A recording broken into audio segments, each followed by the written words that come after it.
મારું નામ બકુલ રાજાણી, આ વર્ષનો હું પ્રમુખ છું અને આવતી ચૂંટણીમાં 2024-25ની ચૂંટણીમાં મારી એક્ટિવ પેનલમાંથી મેં પ્રમુખ પદની દાવેદારી નોંધાવી છે.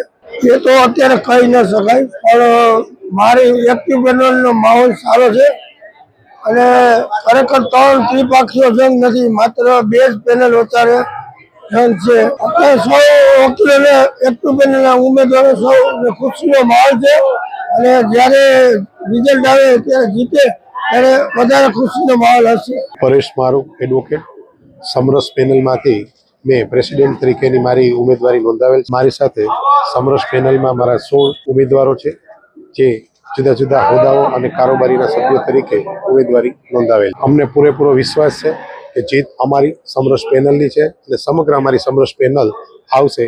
મતદારોનો જે અત્યારનો ઉત્સાહ જોતા અત્યારે લગભગ 35% જેટલું વોટિંગ થઈ ગયેલ છે. લોકોમાં ખૂબ જ લાગણી રહેલી છે અને એ સમરસ પેનલની તરફેણમાં મતદાન કરી રહેલ હોય અને એમનો પણ ઉત્સાહ ખૂબ જ અનેરો છે.